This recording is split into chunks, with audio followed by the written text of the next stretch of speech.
This is Michiana's breaking news and weather station.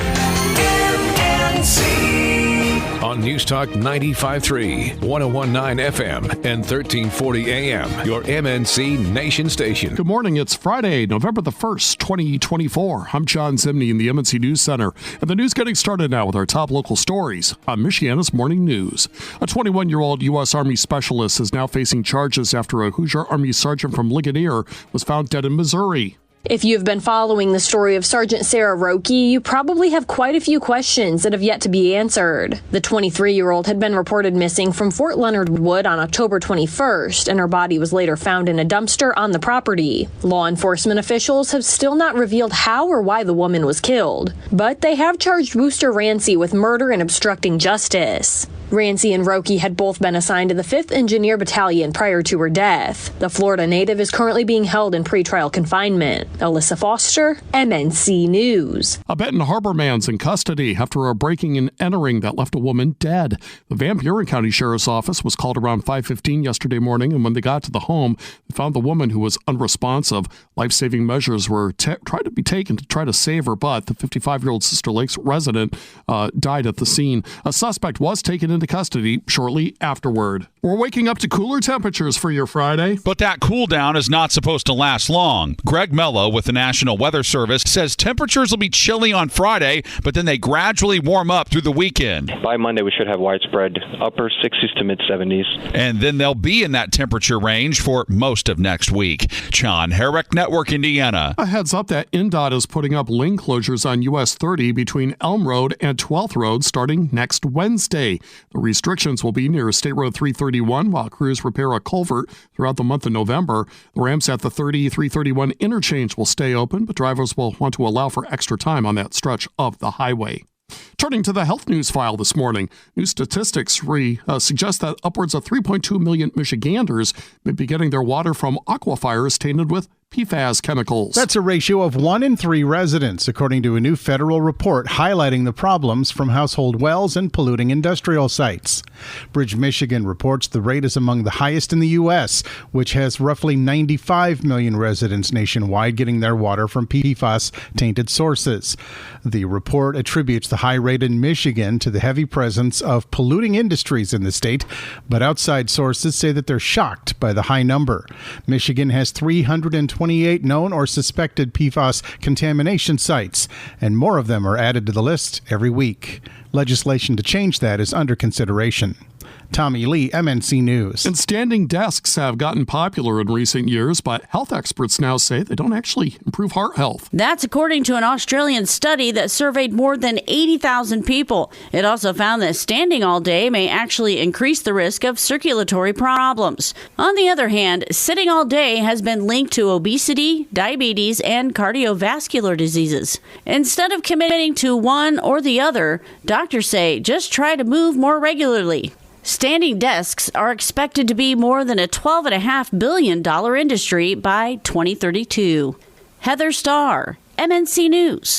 Michiana's election headquarters, presented by the R&B Car Company. All right, well, speaking of the big vote, it's anyone's game to win in key swing state of Michigan with just a few days left. Here in Detroit, Michigan, black voters tell me it all comes down to the economy. Why? Because they say it's simple. They had more money in their pockets when former President Donald Trump was in the White House, so they'd like to see him back so they don't have to work 2 to 3 jobs and barely make ends meet. But it is coming down to the wire here, and this specific demographic here in Detroit says most of them never voted Republican before, but they feel like they've been ditched by Democrats. The greatest thing that the Democrats did for black people is they started the MAGA movement.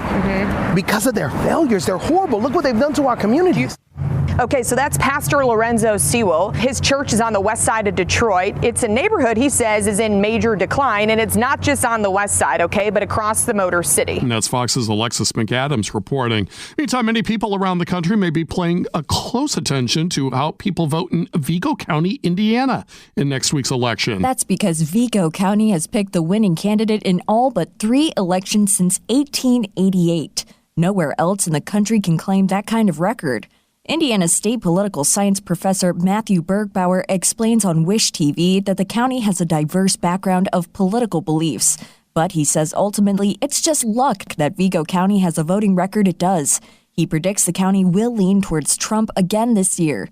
Morgan Hopkins, MNC News. A Michigan City woman may be facing significant prison time after her infant son died of starvation. 21-year-old Cheyenne Gramlin's 9-week-old son died in April, though charges against Gramlin were not filed until an autopsy ruled he died of starvation from malnourishment.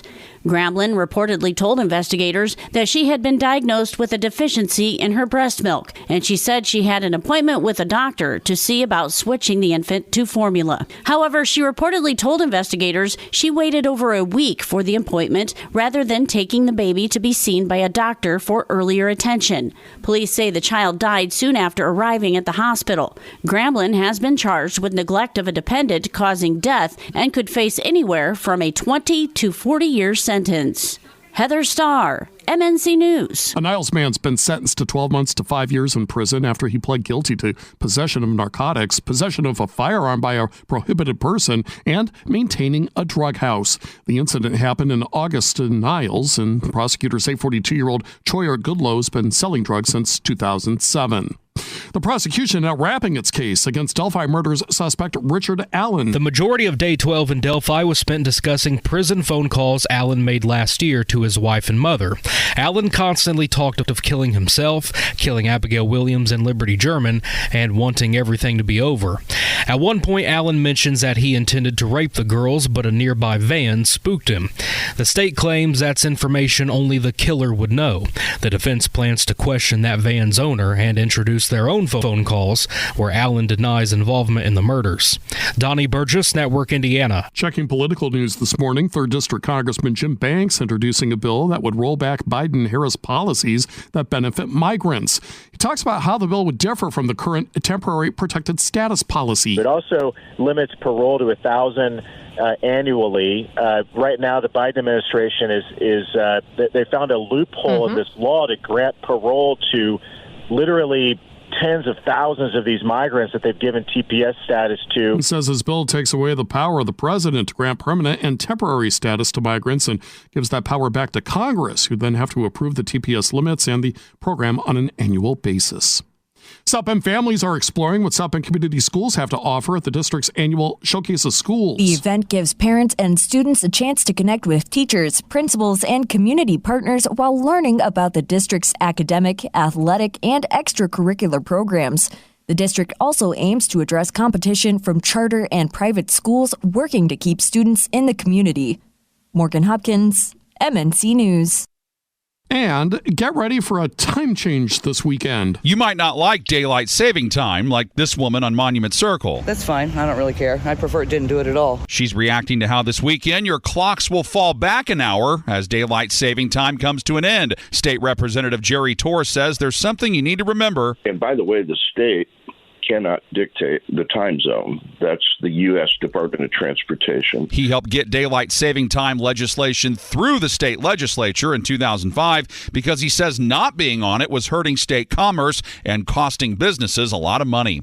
John Herrick, Network Indiana. Partly cloudy skies today. We'll see a nice mix of those sun and the cloud conditions through the day, but temperatures are going to be much cooler. Afternoon highs only around 53, and it will still be a little bit breezy for the morning hours. Tonight all the way down to 35 with areas of frost, and tomorrow partly sunny with high temperatures back up right around 60 degrees. I'm WSBT 22 Chief Meteorologist Carrie Peugeot. You can get first word of the big winners on election night. Sign up for breaking news text alerts from MNC. To do so, text the word news to 574-2595, 95.3.